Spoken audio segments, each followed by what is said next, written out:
হামসহ 10 রোগের টিকার সংকট, প্রথম আলোর বার্তাকক্ষে আজ আমরা এ বিষয় নিয়ে কথা বলবো। আপনাদের সঙ্গে আছি আমি মেহেদি হাসান। আমাদের সঙ্গে রয়েছেন প্রথম আলোর বিশেষ প্রতিনিধি শিশির মোড়ল। শিশির মোড়ল, আপনাকে স্বাগত। এই যে টিকার সংকট, হঠাৎ করে দেশে এই পরিস্থিতি কেন সৃষ্টি হলো একটু যদি বলতেন। টিকার সংকট এটা একদিনে হয়নি, এটা একটা লম্বা সময় আছে, একটা লম্বা ইতিহাস আছে। আগে আমাদের টিকা কেনা হতো নিয়মিতভাবে। আমাদের একটা স্বাস্থ্য, জনসংখ্যা, পুষ্টি খাত কর্মসূচি ছিল, যেটাকে আমরা এসপি বলতাম। সেই স্বাস্থ্যখাত কর্মসূচিতে ওপি বলে একটা জিনিস ছিল, অপারেশন প্ল্যান। সেই অপারেশন প্ল্যান থেকে নিয়মিত টিকা কেনা হতো। এখন অন্তর্বর্তী সরকারের সময় সেই স্বাস্থ্য কর্মসূচিটা হঠাৎ করে স্থগিত করা হয়। আগেই পরিকল্পনা ছিল, কিন্তু টিকা কেনার প্রস্তুতি শুরু হওয়ার আগেই ওই কর্মসূচিটা স্থগিত করা হয়, ওপিগুলো সব বন্ধ হয়ে যায়।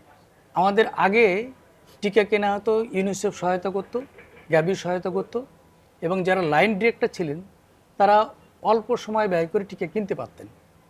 যেহেতু কর্মসূচিটা স্থগিত হয়েছে এবং নতুন করে আবার কর্ম উদ্যোগ শুরু হয়েছে, এই সময়টা একটা লম্বা গ্যাপ পড়ে গেছে।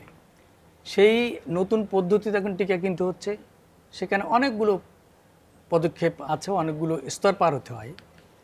এর ভিতরে কিছু পরিবর্তন হয়েছে। 3টে সরকার, একটা হচ্ছে আওয়ামী লীগ সরকার ছিল, তারপরে অন্তর্বর্তী সরকার, এখন নতুন সরকার। স্বাস্থ্য অধিদপ্তরের মহাপরিচালকের একটা বড় দায়িত্ব আছে এই টিকা কেনার ক্ষেত্রে। এই সময়ের ভিতরে 3জন মহাপরিচালক পরিবর্তন হয়েছেন। এই কেনাকাটা বোঝাও তাদের জন্য অনেক কঠিন ব্যাপার, যে কারণে লম্বা সময়ে আমরা টিকা কেনার প্রক্রিয়াতেই যেতে পারিনি। যে কারণে অনেকগুলো টিকার আমরা আজকে লিখেছি যে 6টা টিকা নাই। সেই 6টা টিকা মূলত 10টা রোগকে প্রতিরোধ করতো, সেই টিকাগুলো নাই। এই যে লম্বা সময় গেল, এই কালক্ষেপণের জন্য মূলত টিকাগুলো ফুরিয়ে গেছে।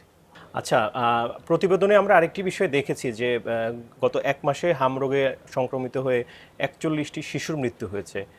এর প্রেক্ষাপটটা কি আসলে? এর সঙ্গে টিকার সঙ্গে সংকটের সঙ্গে কোনো সম্পর্ক আছে কি? টিকার সংকটে, বর্তমান সংকটের খুব একটা সম্পর্ক নেই, তবে দীর্ঘকালের একটা সম্পর্ক। দীর্ঘকাল মানে এরকম যে আমাদের টিকা তো নিয়মিত দেওয়া হয়, আর টিকা দুইভাবে দেওয়া হয়। একটা দেওয়া হচ্ছে প্রায় সারা বছরই টিকা দেওয়া হতে থাকে। দেখবেন যে সারা দেশে প্রায় 1,20,000-এর মতো টিকা কেন্দ্র আছে। প্রত্যেকটা গ্রামে দেখবেন যে টিকা কেন্দ্র আছে, প্রত্যেকটা গ্রামে না, ইউনিয়নে টিকা কেন্দ্র আছে। সেখানে কিন্তু নিয়মিত টিকা দেওয়া হয়, সবগুলো টিকা দেওয়া হয়। এখন যে সমস্ত বাচ্চারা বাদ পড়ে তাদেরকে ক্যাম্পেইনের মাধ্যমে টিকা দেওয়া হয়। যেমন আপনারা শুনবেন যে হাম রুবেলা ক্যাম্পেইন, অথবা শুনবেন যে ভিটামিন এ ক্যাম্পেইন। তার মানে যে সমস্ত বাচ্চারা কম আগে বাদ পড়েছে তাদেরকে ওই সময় এই টিকা বা ভিটামিন এ খাওয়ানো হয়।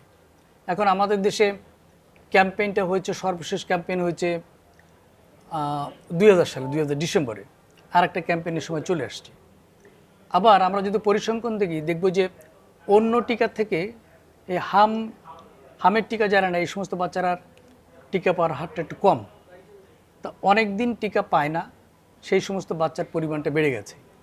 আবার করোনার সময় অনেক বাচ্চা দ্বিতীয় ডোজ পায়নি। সেই দ্বিতীয় ডোজ না পাওয়া এবং প্রথম ডোজ না পাওয়ার শিশুর পরিমাণ অনেক। অন্যদিকে আমাদের দেশে কিন্তু হাম একেবারে নির্মূল হয়নি। আর একটা বিষয় হচ্ছে, হাম অত্যন্ত দ্রুত গতিতে ছড়ায়, খুবই ছোঁয়াচে। একটা হামের রুগী থেকে 16 থেকে 18 জন রুগী হতে পারে। এটা আপনার করোনা ভাইরাসের থেকেও অতি দ্রুত ছড়িয়ে পড়ে। এই 3-4-5টা কারণে মূলত এই ঘটনাটা ঘটেছে। যেই টিকার সংকট রয়েছে বলে প্রতিবেদনে এসেছে, তো এই টিকাগুলো কারা কারা পায় একটু যদি বলতেন। আমি 6টা টিকার কথা বলেছি। এখন এক হচ্ছে বাচ্চারা পায়, শিশুরা পায়, নানা বয়সের শিশুরা পায়। সেটা হচ্ছে একটা, আপনার জন্মের পরপরই কিছু টিকা দিতে হয়। যেমন হামের টিকা দিতে হয় 9 মাস বয়সে, এবং প্রথম ডোজ 9 মাস বয়সে, দ্বিতীয় ডোজ দিতে হয় হচ্ছে 15 মাস বয়সে।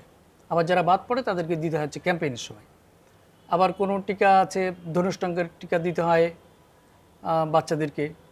আবার একটা টিকা আছে যেটা 10 বছর বয়সী কিশোরীদেরকে দিতে হয়, সেটা হচ্ছে জরায়ুমুখ ক্যান্সারের টিকা।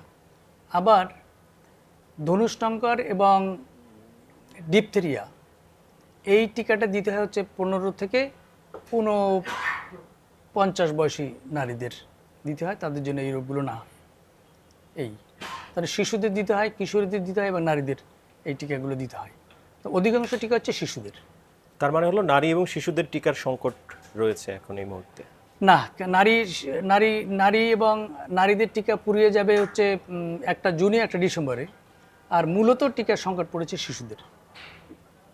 মানে আমি যে যে তথ্য আমার কাছে আছে, আমাদের কেন্দ্রীয় মানে যে মজুদ সেটা মার্চ মাসে শূন্যর কোটায় চলে গেছে। এটা হচ্ছে স্বাস্থ্য অধিদপ্তর দেওয়া তথ্য। কিছু কিছু টিকা আছে গ্রামাঞ্চলে আছে যেগুলো আগে পাঠানো হয়েছে, একেবারে সব টিকা কিন্তু শেষ হয়ে যায়নি। এখানে ভুল বোঝাবুঝি হতে পারে। কেন্দ্রীয় মজুদে কোনো টিকা নাই, মানে কেন্দ্রীয় পণ্যাগারে কোনো টিকা নাই। গ্রামাঞ্চলে টিকা আছে, কিন্তু কোন কোন টিকা কী পরিমাণ আছে, অনেকগুলো টিকা, তার সুষ্ঠু পরিসংখ্যান এখনও স্বাস্থ্য অধিদপ্তরের কাছেও নাই। তাহলে এই মুহূর্তে স্বাস্থ্য অধিদপ্তর বা সরকার কি করছে এই সংকট? একটা হচ্ছে যে আজকে গতকাল একটা মিটিং হয়েছে, আজকে মিটিং হয়েছে। সরকার অন্তর্বর্তী সরকারও টিকা কেনার ব্যবস্থা পদক্ষেপ নিয়েছিলেন। বর্তমান সরকার আজকেও স্বাস্থ্যমন্ত্রীর সাথে কথা হয়েছে। আমরাও লিখেছি যে 600 কোটি টাকার উপরে টাকাটা ছাড় হয়েছে অতি দ্রুততার সঙ্গে। আবার বাচ্চাদের কীভাবে টিকা দেওয়া যায়, আগামী মাসে হয়তো ক্যাম্পেইন শুরু হবে, একটা জাতীয় ধরনের ক্যাম্পেইন শুরু হবে, যেখানে প্রায় 1 কোটির উপরে তো বটেই বাচ্চাদেরকে টিকা দেওয়া হবে। সে সিদ্ধান্ত হয়েছে আজকে, তারিখটা হয়তো আর কিছুক্ষণের ভিতর জানা যাবে। এই তো এইভাবে সরকার টিকা কেনার উদ্যোগ নিয়েছে, এবং গত 2, 3, 4, 5 দিনে মিডিয়াতে যেভাবে লেখা হচ্ছে, সুতরাং সরকারও একই সঙ্গে এই বিষয়ে মনোযোগী হয়েছে। আমরা দেখতে পাচ্ছি যে হামে শিশুরা আক্রান্ত হয়ে মারা যাচ্ছে, তো এই পরিস্থিতিতে সরকার কি ধরনের পদক্ষেপ নিচ্ছে? একটা হচ্ছে যে সরকার সমস্ত যতগুলো সরকারি মেডিকেল কলেজ হাসপাতাল আছে, যতগুলো জেলা হাসপাতাল আছে, যতগুলো সদর হাসপাতাল আছে, সবাইকে সতর্ক করে দিয়েছে এবং সব জায়গায় বলেছে যে হামের রুগী আসলে তার জন্য প্রস্তুত থাকতে হবে, এবং যেখানে যেখানে সম্ভব সব জায়গাতে হামের রুগীর জন্য আলাদা করে ওয়ার্ড করতে হবে। এর বাইরে হচ্ছে ঢাকা শিশু হাসপাতাল আছে, আবার ঢাকা শহরের সংক্রামক ব্যাধি হাসপাতাল আছে, তারপর আছে নর্থ সিটি কর্পোরেশনের যে হাসপাতাল, সেই সমস্ত হাসপাতালগুলোকে প্রস্তুত রাখা হয়েছে। এইগুলো হচ্ছে সরকারের প্রস্তুতি। এবং যে সমস্ত জায়গাতে আইসিইউর দরকার হতে পারে, সেই সমস্ত জায়গাতে আইসিইউ যেন দ্রুততার সঙ্গে চালু করা যায়। সরকার একটি বেসরকারি প্রতিষ্ঠানের কাছ থেকে কিছু কিছু ভেন্টিলেটরও নিয়েছে, আমরা জানতে পেরেছি। এই সমস্ত উদ্যোগ সরকারের আছে। সরকার চেষ্টা করছে দ্রুত পরিস্থিতি সামাল দেওয়ার। টিকা দেওয়ার ক্ষেত্রে আর কোনো সংকট রয়েছে কিনা? আমরা তো বললামই যে টিকার একটা সংকট আছে। টিকার বাইরে একটা সংকট আছে, যেটা যাকে আমরা বলছি জনবল সংকট। মানে যিনি টিকা দেবেন সেই ব্যক্তিটি যদি না থাকেন, তাহলে তার টিকা থেকে তো কোনো লাভ নেই। আমরা দেখতে পাচ্ছি যে আমরা স্বাস্থ্য অধিদপ্তর থেকে গতকাল যে তথ্য আমরা পেয়েছি, 37টি জেলাতে পর্যাপ্ত পরিমাণে মাঠ পর্যায়ে পর্যাপ্ত পরিমাণে টিকাকর্মী নেই, মানে স্বাস্থ্য সহকারী যারা টিকা দিয়ে থাকেন মাঠ পর্যায়ে নাই। এর পরিমাণটা হচ্ছে 45%। মানে 100 জন স্বাস্থ্যকর্মী থাকার কথা, সেখানে 45 জনই নাই। তার মানে সারা দেশে স্বাস্থ্যকর্মীর একটা ব্যাপক সংকট আছে। এই স্বাস্থ্যকর্মীর সংকটের কারণে আসলে অনেক জায়গাতে টিকা দেওয়া সম্ভব হচ্ছে না। আরেকটি কারণ আছে যে গত বছর স্বাস্থ্য সহকারীরা মোট 3 দফাতে আন্দোলনে গিয়েছিলেন, এবং তারা আন্দোলনে যাওয়ার সময় ঢাকাতে চলে এসেছিলেন, এবং তারা মাঠ পর্যায়ে ছিলেন না। এই 3 দফাতে অনেক দিন আসলে টিকা কাজ বন্ধ ছিল মাঠ পর্যায়ে। এটাও কিন্তু শিশুদের টিকা না পাওয়ার আর একটা বড় কারণ। আপনাকে অসংখ্য ধন্যবাদ। আপনাকেও ধন্যবাদ। দর্শক, আমরা এতক্ষণ আপনাদের সঙ্গে কথা বলছিলাম হামসহ 10 রোগের টিকার সংকট নিয়ে। আগামীকাল হয়তো নতুন কোনো বিষয় নিয়ে আপনাদের সঙ্গে হাজির হব। ততক্ষণ ভালো থাকুন, প্রথম আলোর সঙ্গেই থাকুন।